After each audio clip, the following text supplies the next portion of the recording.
Hi, welcome to this recording of the sim results. I have not looked at your results yet since I'm recording this on Saturday morning, but after I do record your results, it's important that you watch this video. I'll make reference to this video in the recorded results analysis that I'll provide later today, but this video will give you a better sense on what's going on. And one of the things to stay focused on, and I know it's going to depress some of you, don't worry about the low percentile scores if you're doing fine in the simulation. And by doing fine in the simulation, what I mean is, are you hitting the target times? How close are you to the baseline budget? How close are you to the baseline schedule? That baseline information is key and critical to understanding how you are individually performing within the simulation. The scores represent how well you're competing against your teammates, and although competition is fun, it's not the be-all and end-all. In fact, there are teams that might score 0 in categories that are doing just fine in the simulation. So let's talk about the results on Tuesday when we come to our office hours. But on this next slide will be the video that the publisher provides on this software. Welcome to our discussion of how to evaluate results from administering the simulation. Every period decision made by the teams impact the scoring metric. You can see the scores for all teams by clicking on View Period Results. Scores are presented by team for each of the 4 factors: time, cost, functionality, stakeholder satisfaction. Additionally, the overall score by team is presented. At the end of each period, the scoring metric is calculated on a cumulative basis and placed on a percentile basis. Please see the Quick Start Manual for percentile scoring discussion. We strongly suggest that you evaluate the scores of each of the 4 factors separately rather than trying to evaluate the overall score. Remember that the scores for each of these factors is weighted by the instructor when the sim is created. Before we discuss the scoring metrics, there are several team measurements that are presented in the Statistics section of the Results tab. These measurements are used in the scoring metric for the 4 factors and often impact more than one of the 4 factors. Team efficiency is a measurement based upon a combination of how well the team has met the milestones, how diverse the team is, and the team cohesion. Team cohesion is how well the team gets along as determined by the various individual attributes. The higher the score, the better. Team composition has to do with diversity. Diversity of gender, diversity of skill levels, and diversity of ethnicity. Too much diversity is not good, nor is too little. Team longevity is a measure of how much the team is churning resources. A low percentile indicates significant turnover of the virtual team. Research shows us that teams with a low longevity score are less efficient since they are constantly forced to bring new people up to speed. Likewise, a longevity score that is too high indicates that the team has brought on people and just kept them. As such, those resources cannot always be effectively assigned, resulting in a lower score. Now we will discuss the time factor. Perhaps the easiest place to start is to review the team score for the time metric. The time score is based on the total number of days elapsed from the project start date to the end of the last completed milestone. In order to calculate the elapsed time, the sim first calculates the number of actual hours spent on each task. Actual hours are arrived at by using a weighted formula based upon effectiveness, efficiency, and team efficiency. Effectiveness measures whether the team assigned the correct category of resource to a task. Each task has a table in the program that designates how well each category of resource would do in performing that task. Every category of resource can perform every task, but not equally well. For example, a plumber will be 100% effective doing plumbing work, but a landscaper assigned to a plumbing task will have a lower effectiveness. Efficiency means measuring the competency of the individual resource assigned. Each virtual resource has a set of 9 attributes. Not all resources have equal ability. Team efficiency is a measurement based upon a combination of how well the team has met the milestones, how diverse the team is, and the team cohesion.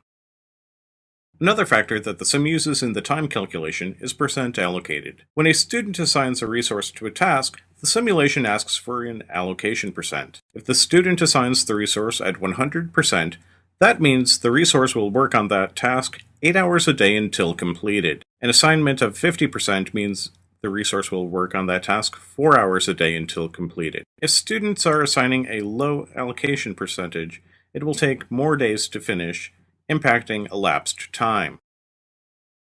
Once the actual hours are calculated, the sim sends the data through to MS Project. MS Project performs the load leveling calculations and sends the data back to the sim where the finish date is posted. The team with the shortest elapsed time will be assigned a score of 100. If a team is not performing well on the time metric, they should evaluate the budgeted hours compared to the actual hours. They should look closely at each period's critical path, or the number of days to the end of the period, as well as the end of the project, and decide how best to shorten the time. For example, they could assign multiple resources to a task or increase allocation percent. The time scoring metric rewards teams for adherence to the budget. Now on to the cost factor. Budgetary reporting is displayed at the Summary tab portion of the Results section. The details behind the charges are provided in the Period Cost section. Charges for resources, training, managerial actions, and unallocated resources are provided. The budget charges for resources represents the salaries paid for the actual hours spent performing the period tasks. If the team had sent anyone to training this period, that charge would be shown, as would any charges for managerial actions taken. Lastly, any charges incurred for unallocated resources, or bench penalty, are displayed. In the real world, if a resource were hired and not assigned to a task, the project budget would still be charged the cost of that resource. The simulation addresses that point by imposing something called an unallocated resources charge. In order to reflect the concept and prevent teams from hoarding resources, the following rule was established.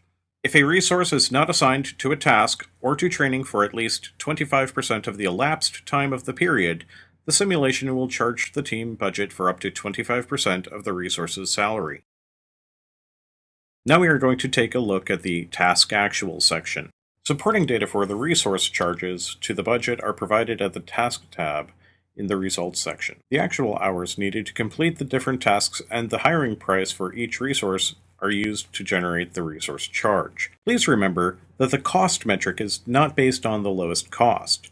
The cost score metric is based on the deviation between the budget and the actual results, project to date. The score is calculated by the measure of forecast accuracy using the mean squared percentage error.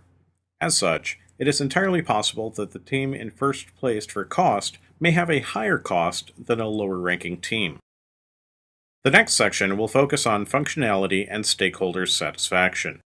In the real world, the measure of functionality is whether the project achieves what it was intended to do.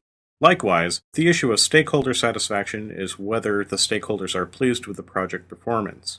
Since the simulation cannot truly measure either, there is a proxy for the scoring of each. First, we will look at the functionality factor. Functionality is the measure of the average percentage completed for every task up to the current period.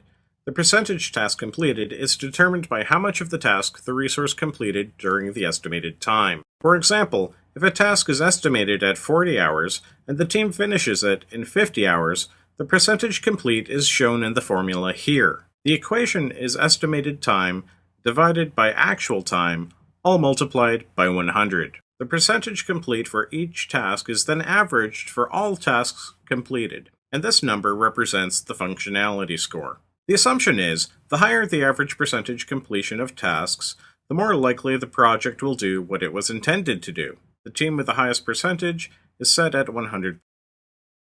Now we will move on to stakeholder satisfaction.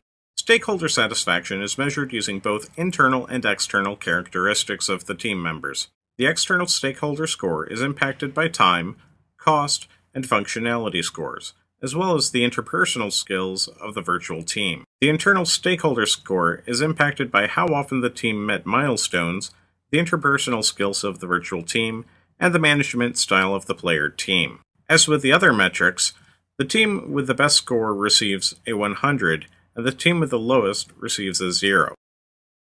Now that we have looked at all the individual scores, we will look at the overall score. The weighted scores are calculated for each team, and the resulting score is also converted to a percentile. The overall score uses the percentiles for each individual score.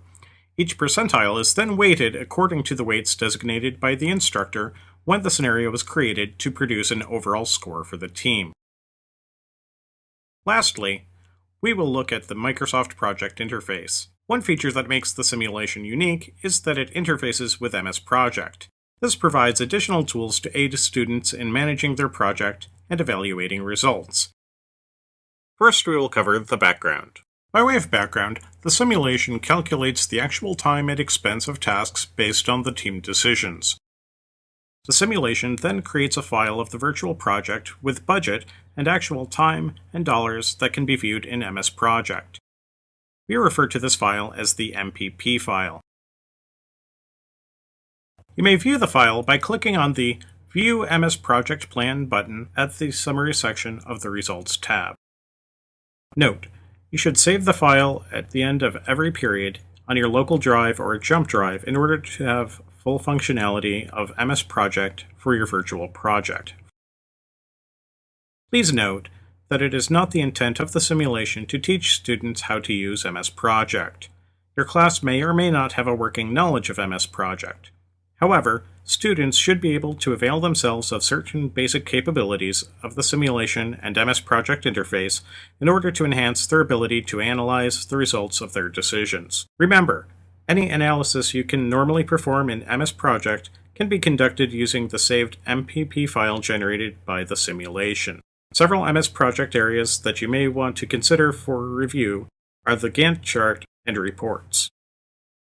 As a result of the creation of the MPP file for the virtual project, players are able to view an up-to-date Gantt chart of their individual project, as well as see other views, such as the calendar and resource views. The use of the Gantt chart allows players to have a visual representation of the flow of the project, including predecessor or successor relationships, concurrent tasks, and milestones, to name a few.